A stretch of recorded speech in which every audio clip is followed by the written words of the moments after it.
going on, ladies and gentlemen? Welcome on into today's edition of Citywide Special. Grab a beer, grab a drink, grab whatever you want, hang out and relax as we discuss today, Tuesday, September 19th, 2023. What is going on in the beautiful city of Philadelphia and our sports? We're live on YouTube, we're live on Twitter, we're live on TikTok as well. Do me a favor if you're watching live on YouTube or if you're watching live on TikTok, well, hit that like button, smash the screen away, TikTok. Let's get some more people in the building. Appreciate everyone tuning on in here today. No shot, no drink. We're doing this it's been a hectic day, so we're trying to get this episode in before the day ends here. I've had these notes literally set up since 10 o'clock this morning. Just now I have time to finally record it, and we're going to get this bad boy going. Comment sections are open, guys, on TikTok and here on YouTube, so please drop those comments, questions, concerns. Obviously, we have some Phillies stuff to talk about. Obviously, Phillies are going on right now. We'll look at the live score in just a second. Some things to talk about with the Phillies, things to talk about with the Union, Jim. Talk in the presser here today ahead of our matchup tomorrow night against Charlotte FC. A tough one. 2 matches in 1 week. Starts in Charlotte tomorrow night, so it's not gonna be easy. It's not gonna be easy. Eagles. What do we do at secondary? I mean, just straight up, what do we do at secondary? It's something we're gonna answer here today. Talk about some Jalen Hurts stuff as well, and then of course, ladies and gentlemen, we'll talk about the Sixers. We have possibly made a signing that has made me one of the happiest parceros that you could possibly see. And of course, whatever you guys want to talk about as well. So keep dropping your comments, questions, concerns. No poll here again today as we're going to get right on into it. And real quick, guys, I don't know who saw Monday Night Football last night, but my God, that Bradley Chubb injury, that is heartbreaking, man.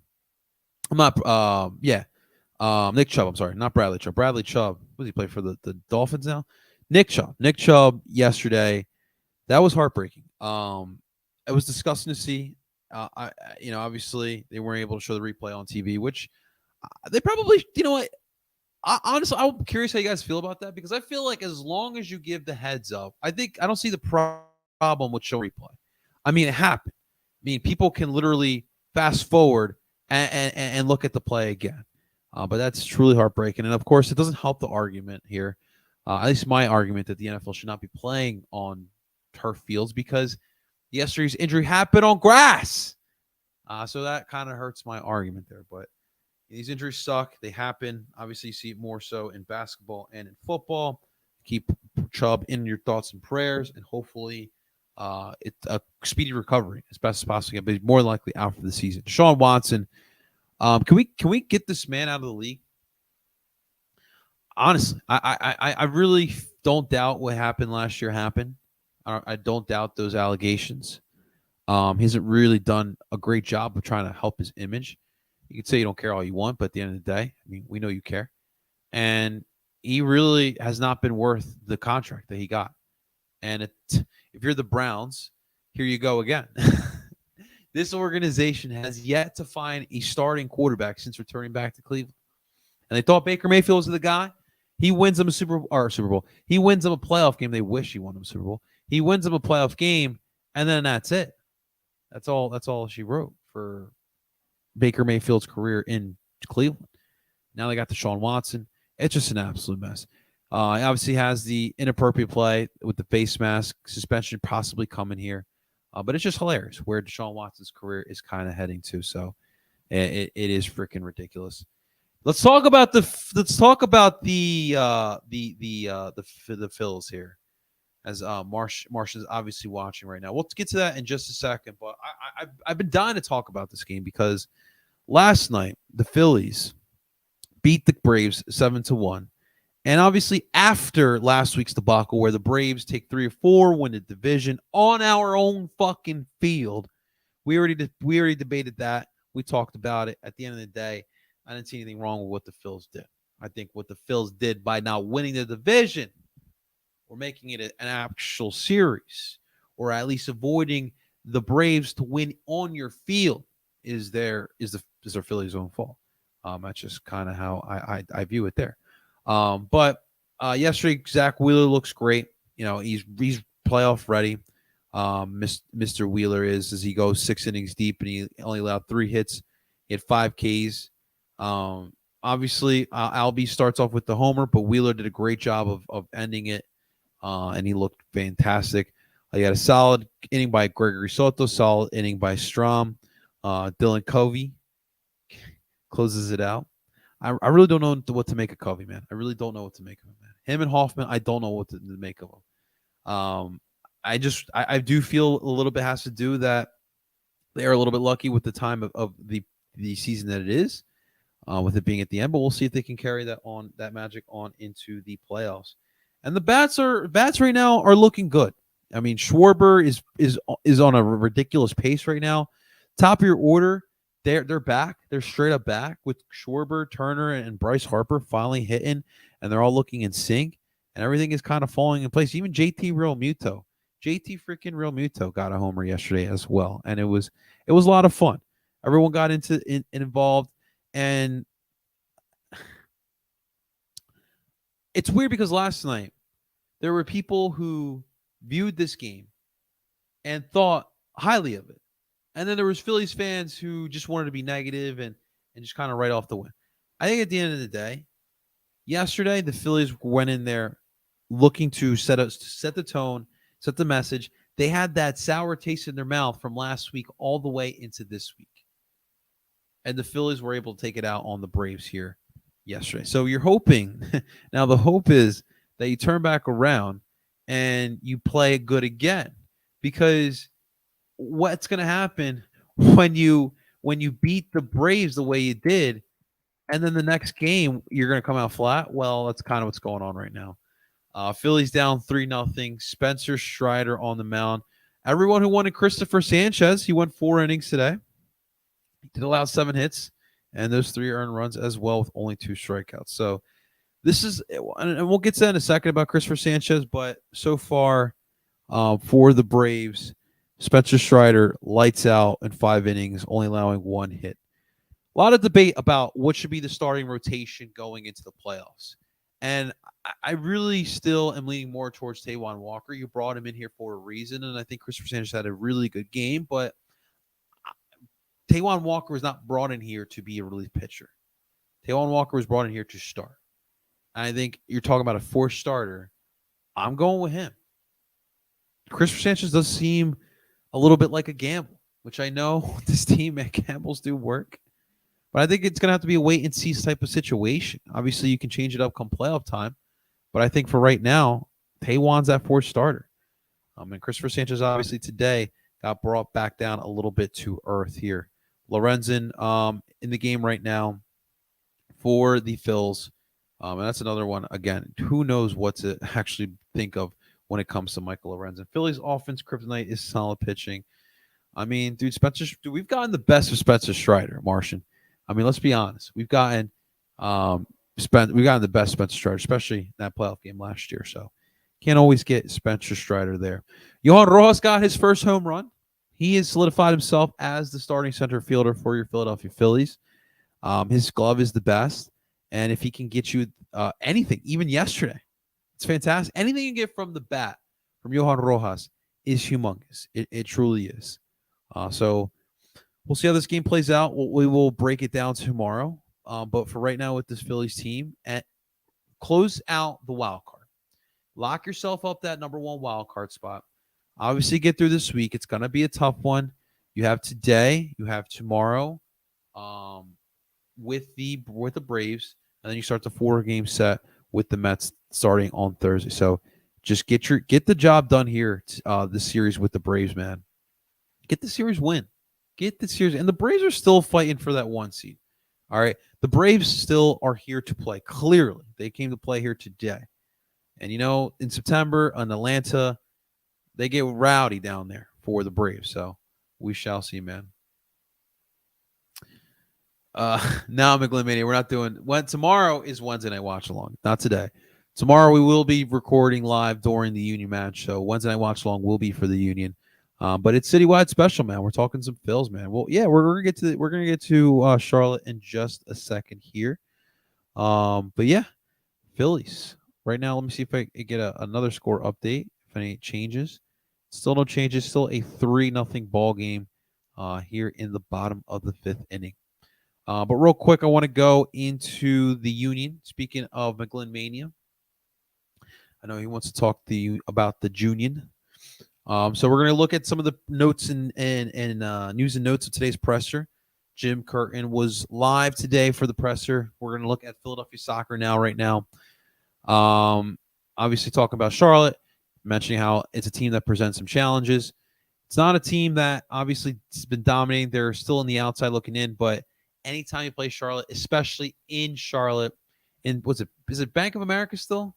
I forget what it is called, but it's still really tough to play in.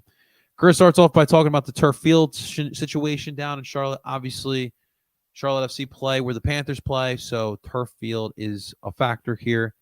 And he hopes that one day, all professional sports can move away from from the turf and move towards grass. And of course, we can all wish that, but obviously not something that probably will happen. Curtin, I don't buy that it's much about the formation. It's about us playing our principles, because you look at the intensity in the game we played against Red Bull with 3 in the back. The first half we play against that top team in the league in the first we play.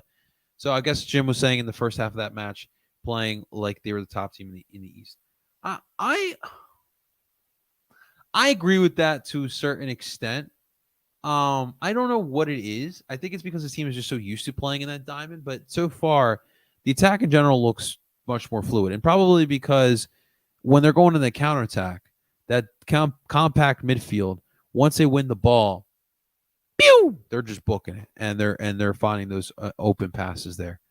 I do think that a lot of the issues with the Union as of right now, especially throughout the year, has been intensity and just keeping your head in the game. You got to stay focused, man. I know it sounds easier said than done, but when you have life, outside noises, a lot of soccer being played, it's hard. It could be easy to get distracted, and it's for this team. It's all about getting back on track, man. Curtain on conceding goals, eliminating the little technical mistakes is a method to get more of those clean sheets, or at least put yourself in a position.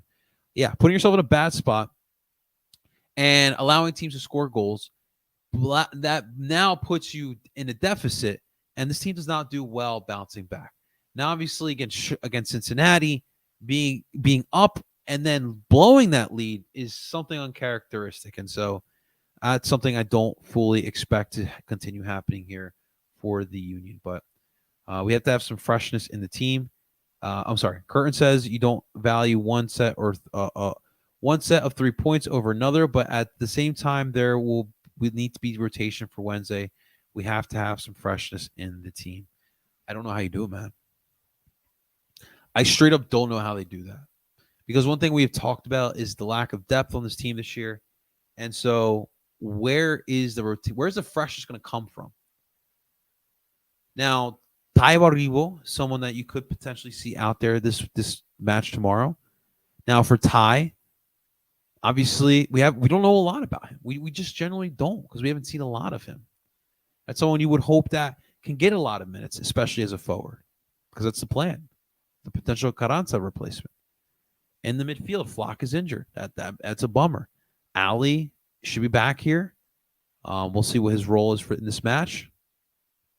You have no backup for Gazdag right now. Torres kind of has lost that job, and he really doesn't have a position on this team. Yeah, that depth is not doing that well. Obviously, you're out with Jack Elliott tomorrow for suspension. After the situation on Saturday with the Yellows, but now you're gonna have to rely on Lowe and Glesnes, and Lowe has not played well as of late, and that's a problem as well for sure. So freshness, as Jim says, I don't know how they're going to get that, but it has to happen. Good news, Curtin does say that El Brujo is fully fit, and he's ready to go for Wednesday, so that's huge. Having El Brujo Martinez obviously picked up a knock against Cincinnati. Having him ready on Wednesday, that is going to be huge for sure. So hopefully we see El Brujo, if not tomorrow, definitely for Saturday's match. And then Curtin on last year's game in Charlotte. That was certainly one of the worst performances last year. We weren't up for it, and they played a great game. Yeah, if you didn't watch that one, definitely don't do it now. It was a bad one. And it was just honestly one of those games where Charlotte came out ready to play. and we just were not. We may have overlooked Charlotte, and Charlotte made us pay. Daniel Rios, Daniel Rios should be thanking us because we got him paid. Man has 4 goals. Chivas of Guadalajara look at that, and they're like, all right, well, Papi, we're going to buy you. And so he goes to Chivas, and the rest is history. So we don't have to worry about Daniel Rios here. But looking at this, and then we'll look more at Charlotte tomorrow, but looking at this matchup here, I like the the defense going up against attack on paper, but I'll explain why I'm not fully confident heading into tomorrow's match. But we'll look at that. We'll preview that match tomorrow. One more little bit of news of note that I want to bring up here. Our dear friend here of the podcast, our boy Evan Cohen. Make sure you guys are following him. He brought up this really good, interesting topic. So MLS Moves brought up the lowest attendance this past week in MLS in the matches on this weekend. So if you look at the lowest attendance, that was Houston with 14.7K. And then if you look at the 6th lowest, that was DC United with 17.9K. The Union sold out with over 19,000 fans in attendance. That's not too far off from the low marks. And so that does raise the question. The team is going to have to go through an expansion or some type. They're going to need a bigger stadium eventually. They're going to need to be able to have a stadium that can hold more than 20K, more than 25K, possibly around 30K. Because it's like the modern stadium today, especially what we're trying to get in the MLS. We're trying to have that modern stadium. Now, obviously, the topic of debate here is whether a stadium for the Union should stay in Chester or they move into city confines. One thing we can get out the way, I do not want to see the Union playing at the Link. I know all the 4-for-4s out there and people who are getting into the Union are like, well, why wouldn't you want to play at the Link? You're in South Philly, heart of Philly sports. It's easy to get to. And I get that. I fully get that. I don't want to play in the Link. I hate, absolutely despise, detest when MLS teams play in NFL stadiums. Now, there's certain instances where it does work. Yes, it works for Atlanta, 100%. Yes, it works for Seattle. That may be blowing in their face right now because they're about to be bad. But regardless, I don't want to play at the Link. I'm very reluctant these days to have the stadium in the city. Right now with the Sixers, I'm not liking that plan. I don't like the idea of barging into a community like Chinatown. I don't like that. I don't think that's conducive. So it would depend. I wouldn't be opposed to a stadium downtown or a stadium in Philly confines.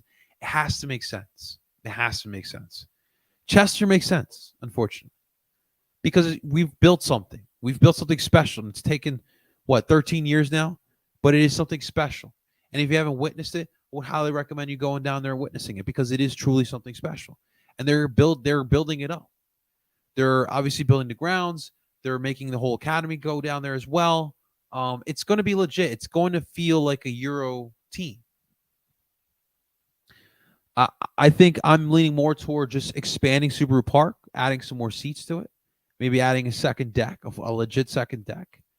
But I moving to the Link, fuck no. Moving into the city, I would hear it, but I just don't see how it could be feasible. So it is definitely interesting. Beth, I don't think you have to. I think it would have to make sense for the Union as well. Obviously, dollar signs and make a lot of sense for the Union. They obviously have built something special here in Chester, and if there's something that's worth it, then they would probably look at it. But I think that the best case scenario for the Union is just expanding Subaru Park. I mean, I don't see the need to move out of Chester, especially like we've promised that city so much. You move a professional team like the Union out of Chester, man, it looks bad. That looks terrible. It really does. It's taken a while to gain their trust, man. Speaking of which, trust. Who trusts the Eagles secondary? Because I certainly do not trust the Eagles secondary. So right now, you're dealing with an injury to Avante Maddox. Bradbury's under concussion protocol. He should be good for Monday night, but we'll see. All right. What do you do? Flat out, what do we do here? Um, Maddox is a huge loss. And people are like, well, why? This is why you don't bring Maddox back because all he does is get hurt. But the thing is that like Maddox is coming off of a career year. He is a veteran guy who meshes very well within the locker room, and he's one of the best slot corners in the NFL when healthy. How do you not go back to that? Injuries you can't control, and it sucks. But now we have to think about what do we do to replace Maddox. And honestly, what do you do in the future? Because I don't see how Maddox is your starting nickel next year. Like, this is now another injury where he's probably gone for the year. More than likely he will be. So what do we do? I've heard a lot of different options. James Bradbury moves to nickel.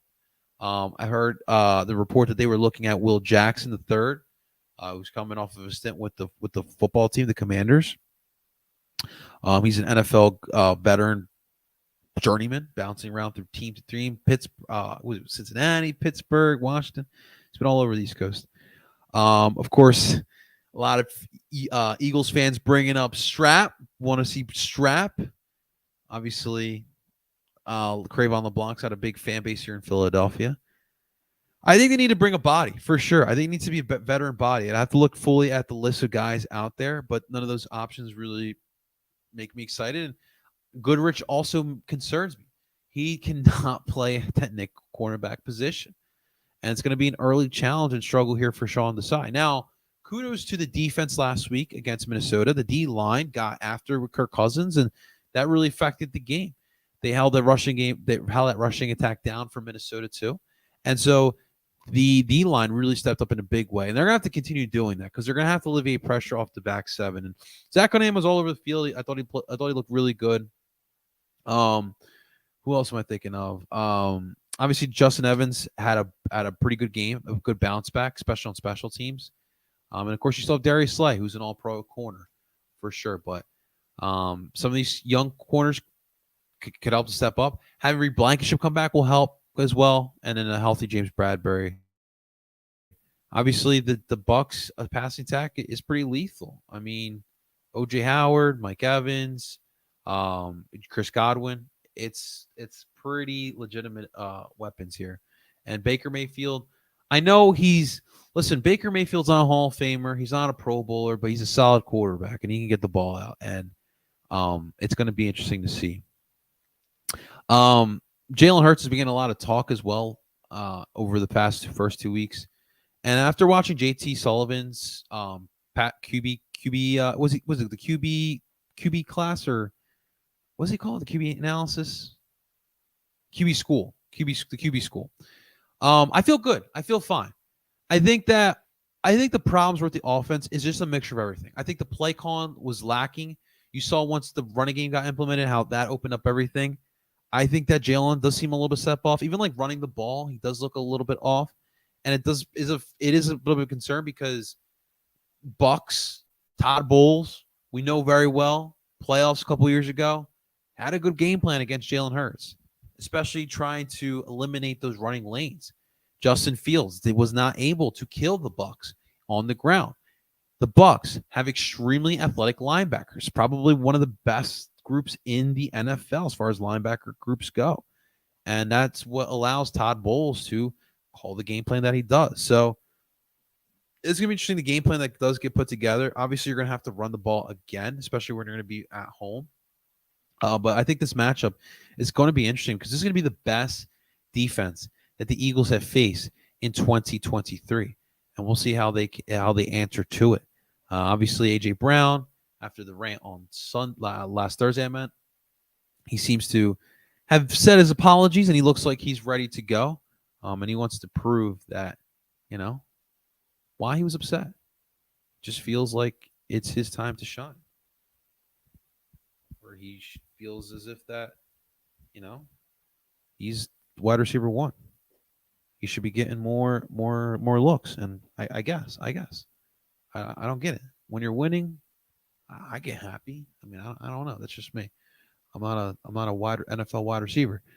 Agree with your points. Thanks for sharing. I appreciate no, Beth. I appreciate you for asking the question. Thank you. Please, guys, if you guys want to ask anything, you guys can literally ask me anything. Obviously, we're talking Philly sports. We just got done talking Phillies. We just got done talking Union. Just got done talking Eagles. So whatever you guys want to talk about, you guys are more than welcome to throw it in there. I am more than happy to answer it. Philly Ultras. I like it with the Paxton Aronson profile pick. What's Paxton been doing in Europe? Obviously, got a start for Eintracht Frankfurt not too long ago. Need that Eintracht Frankfurt. I need that Eintracht Frankfurt Paxton Aronson kit, man. I need that. I need that, Sean. I need that. I want one of them. Like I'll take Brandon and I'll take a Brandon Berlin, Union Berlin. I'll take a Paxton Frankfurt. I'll take a Mark Genk. I don't know where Jack DeVries is these days. And I think that Anthony Fontana's at Zwolle, if I'm not mistaken, in Netherlands. But yeah, for sure, man. Can we talk about the Kai Wagner leaving possibly? Yeah, we can talk about it again, of course. So right now, it's at a standstill. We've had Jose, the guy who reported it, on the show as well. Look, right now, it just feels like the Union are just looking right now at the priorities. What are the priorities? You're obviously still playing in a season as well. Kai Wagner flirted with Europe. There's been discussions, but nothing has ever been able to materialize. And for Kai, look, he obviously is making the league minimum, which is like under 650K. A guy like Kai is worth like 800 to $1 million a year. And so that's what we're looking at here. And so guys who make like $1 million are getting like DP, Tam Gam type deals. Fullbacks historically do not get those type of deals. And that's what the Union have to ask themselves. Are they going to make history and give Kai Wagner a type of deal like that? It would be unprecedented. But obviously Kai Wagner has earned it because he's been the best fullback in the MLS over the past couple seasons. I'm still sticking with my stance. If it makes sense, I'm down to do it 110%. But, Kai came out after the Cincinnati match and, talking about the love that the Union fans showed to him. And obviously he hears it. The front office have to hear it. I mean, the fans have created a whole hashtag, Pay Kai. And so, for Kai Wagner, he pretty much stated that, like, he's not difficult. He's not asking for a crazy amount of money, which I don't think like a 200K to 400K pay increase is not, it's not crazy. Like, he's not asking to be paid like $5 million a year. So I agree with that. And he loves playing in Philly. Like, he's made this his home. But obviously, he has to do what's best for him and his career and his family. And if he gets more money over in Europe, why wouldn't he take that? And I think that's really where it's at, because after this year, Kai's a free agent. At that point, he can sign wherever he wants. Teams don't have to pay the Union a transfer fee. That's been the problem. The Union have been putting that transfer fee higher than what teams want to pay, and that's why we haven't been able to sell Kai Wagner to Europe, at least. So if it makes sense, I'm down to bring him back. If not, let's not forget who Ernst Tanner is. I know this past winter period was not well for him, simply because Lowe, Torres, and Pereira really didn't pan out. So I know Ernst is kind of needs a little bit of a bounce back, but I still trust Ernst as a talent evaluator. I still trust Ernst. Maybe, just maybe, he can't scout here in the States. So we'll see about that, man. Phillies, I believe there has to be a change with the roster rules next season. And yeah, that's obvious, right? With the whole Messi situation, and it seems like more Euro players want to come here. Like Suarez couldn't come here because of these roster restrictions. It has to change. Just flat out, it has to change. I'm fine with with roster restrictions and salary caps because that's just American sports, but we got to raise that up. Just like in the NFL, the NBA, like that salary cap keeps going up. That has to keep going up for the MLS as well. And you got to open it up. Fourth DP, more TAM game, more money to be able to spend on players in general. That's all it is. Add a fourth and fifth DP. But okay, so they add more DPs. I'm sorry, but just justifying paying a DP deal to a fullback. I get it. It's Kai Wagner. And I think that's what everyone's looking at. giving a DP deal to Kai Var. And they're not looking at it like giving a DP deal to a full back. I mean, like, fullbacks in the world, like, they don't make crazy amount of money either. They make obviously good money in Europe for sure, but like crazy amount of money. It's that, dude. It's tough, man. It is tough to sell to the front office, man. Obviously easy to sell to the fans, but to the front office is a different story. But yes, they definitely need to add more. And like more importantly, like, dude, if we don't make it to the MLS Cup playoffs and this attack struggles to score a goal, I mean, you got to look at that, dude. You got to look at that position, that attack in general. Obviously, Kai's an important part of that because man's an assist king. But it's definitely something you have to look at, man. All right. Real quick with the Sixers. It looks like the Sixers will be in on Kelly Oubre. He's expected to sign a 1-year minimum deal. Dude, you guys have no idea how happy I am. And if you do know, you've been here for a while, okay? Because I've been pleading for Kelly Oubre to come to Philadelphia since 2021. And it's happening now. And yes, ladies and gentlemen, Kelly Oubre is a good signing. I don't know why he waited so long. I maybe he really wanted Philly. I know he had looks from LA and from Miami as well, but I guess he really wanted Philly. And more importantly, he's the 3 that I've been looking for. He plays defense. He shoots threes. He can make his own bucket. Now there are some motor questions. There are times where people feel like he doesn't give his full effort, and when he struggles to shoot the ball, he struggles to shoot the ball, and I understand all that. But again, I'm really buying in on Nick Nurse, man. I really am. We talked about Paul Reed yesterday. Dude, Paul Reed, I'm loving what the development I'm seeing. And obviously, we're not going to buy too much into preseason summer workouts. Like we've been bitten by that. But just Paul Reed's mentality, Nick Nurse's reputation, of developing talents like Paul Reed, those wing type of players. I'm excited. I'm genuinely excited for the Sixers team and what they could potentially do here. It is going to be interesting. It's going to be interesting log jam now. What does the starting rotation look like? And now, how does James Harden feel? Kevin Hart believes James Harden is going to be back and ready to play. I obviously would love to start Kelly Oubre because I feel like Embiid, Harris, Oubre, even if it's Melton and Maxey, I like that, dude. The athletic ability, you can have some spacing in there as well. And if Joel Embiid does regulate back to more of a defensive anchor type of role, I'm excited about that. And then you'll have like PJ Tucker coming off the bench. You'll have Paul Reed coming off the bench. You'll have Obama still coming off the bench. Jaden Springer, I need to see something from him. Obviously, the guard position, it is a big question mark as far as the depth goes. We'll see. James Harden's also a big question mark. I don't know where his head's at right now. It's kind of put a damper on the all season, but Kelly Oubre pickup put a smile on my face. I don't feel too bad going into season. Nick Nurse is the main reason why I feel any type of optimism towards this basketball season. Simply because this man does coach. He likes to play young players. He likes to develop, and that's important. Because obviously with the roster restrictions, you also have Danny Green too. He did sign Danny Green. At least Danny Green can knock down 3, so there is some spacing there. But I love the Kelly Oubre signing, man. Sign me up.